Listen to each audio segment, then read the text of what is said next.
نبی پاک علیہ الصلوۃ والسلام کا دور ہے اور ایک شخص جو شکاری تھا ایک ہرنی کا شکار کر کے پیارے آقا علیہ الصلوۃ والسلام کے سامنے سے گزرنے لگا۔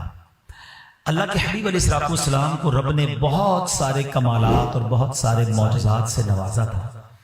وہ جب ہرنی کا شکاری ہرنی لے کر آقا علیہ الصلوۃ والسلام کی بارگاہ سے گزرنے لگا تو اللہ کریم نے اس ہرنی کو بولنے کی قوت عطا فرمائی اور اس نے نبی پاک سے عرض کی، یا رسول اللہ صلی اللہ تعالی علیہ وسلم، میرے چھوٹے چھوٹے بچے دودھ پیتے بچے ہیں اور وہ بھوکے ہیں، شکاری نے مجھے شکار کر لیا ہے، آپ اس سے کہیے کہ کچھ دیر کے لیے مجھے اجازت دے کہ میں اپنے بچوں کو دودھ پلاؤں اور اس کے بعد میں واپس آ جاؤں گی۔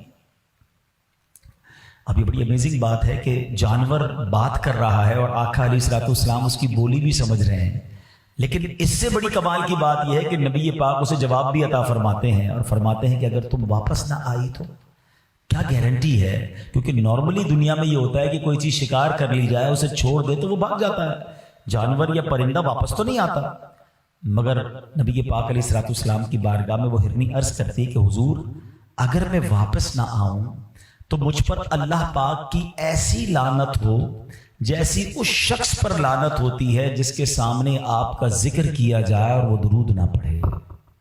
حضور میں واپس نہ آؤں تو مجھ پر ایسی لعنت ہو کہ جو شخص نماز پڑھتا ہے اور پھر دعا نہ مانگے۔ نبی پاک علیہ الصلوۃ والسلام نے اس شکاری سے کہا کہ اس ہرنی کو چھوڑ دو، یہ تھوڑی دیر بعد واپس آ جائے گی۔ پہلے ہی وہ شکاری حیران تھا کہ جانور میرا گفتگو ان سے کر رہا ہے، اچھا اس نے نبی پاک کو بھی پہچانا نہیں تھا تو کہتا ہے کہ یہ واپس نہ آئی تو اس کی گارنٹی کیا؟ نبی پاک علیہ الصلوۃ والسلام نے فرمایا میں ضمانت لیتا ہوں یہ ہرنی واپس آئے گی۔ اللہ اکبر، یہ ہرنی کو شکاری چھوڑ دیتا ہے، دوڑتی ہوئی پہاڑ کے پیچھے چلی جاتی ہے اور تاریخ نے یہ منظر پہلی بار دیکھا ہوگا کہ وہی ہرنی تھوڑی دیر بعد اپنے بچوں کو دودھ پلا کر واپس آتی ہے، گویا آ کر پھر سرنڈر کر دیتی ہے۔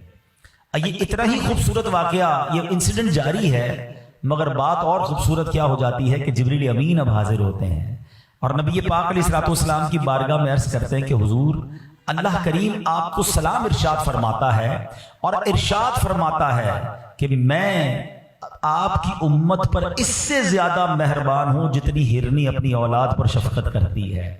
آپ کی امت کو آپ کی طرف اس طرح لوٹاؤں گا کہ جیسے یہ ہرنی آپ کی طرف لوٹ کر آئی ہے۔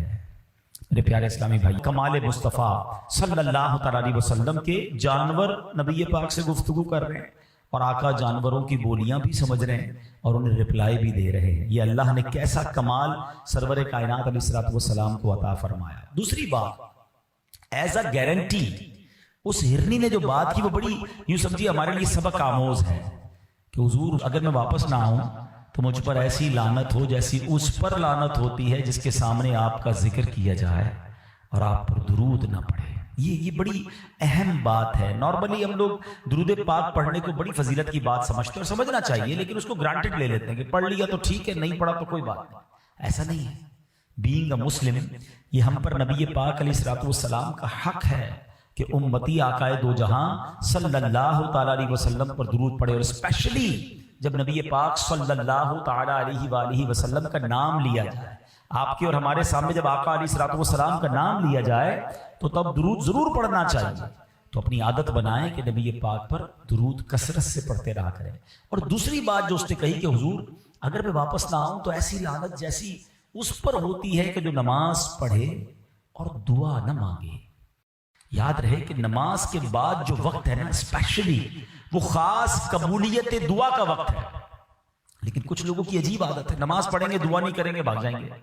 حالانکہ رب کی رحمت دیکھیں دعا ایکچولی کیا ہے، اللہ سے مانگنا ہے نا۔ دنیا میں کس کو اچھا لگتا ہے کوئی مجھ سے مانگے اور بار بار مانگے؟ ہمیں تو مانگنے والا اچھا نہیں لگتا۔ کوئی ایک بار مانگ لے، کوئی دوست ہو قریبی ہو بندہ اس کی ہیلپ کر دیتا ہے، دوبارہ مانگے تو کہتا ہے پہلے تو دیا تھا اس کا کیا کیا، اور تیسری بار مانگے تو ہم کہتے ہیں اس کی تو عادت ہو گئی ہے مانگنے کی، چوتھی بار تو موبائل ہی نمبر ہی بلاک ہو جاتا ہے۔ یہ ہے دنیا والے، مگر رب کی شان دیکھو، جو نہیں مانگتا رب اس سے ناراض ہوتا ہے اور جو جتنا مانگتا ہے اللہ اسے اتنا پسند کرتا ہے۔ کیسی شان کریمی ہے میرے مالک کی۔ قرآن میں اس نے فرمایا نا ادعونی استجب لکم، تم مجھ سے مانگو میں تمہیں عطا کروں گا، مگر ہم لوگ مانگنے میں ہی سستی کرتے ہیں، دعا مانگنے میں بھی کنجوسی کر رہے ہیں۔ حالانکہ الدعاء مخ العبادہ، حدیث پاک کے الفاظ ہیں دعا عبادت کا مغز ہے، تو پھر تو ہمیں کثرت سے دعا مانگنی چاہیے نا۔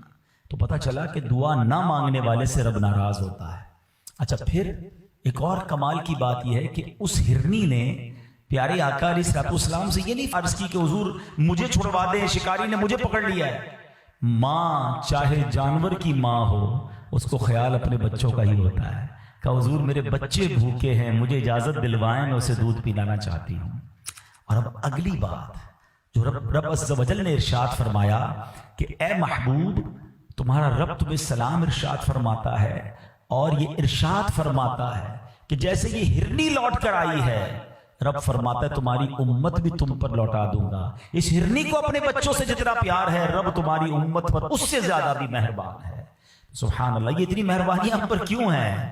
کیونکہ امتی کس کے ہیں؟ وہ ہمارے نبی، ان کے ہم امتی۔ امتی تیری قسمت پہ لاکھوں سلام، میری خوش قسمتی، میں تیرا امتی۔ یقین کریں یہ ہم پر کرم والا کرم ہوا ہے۔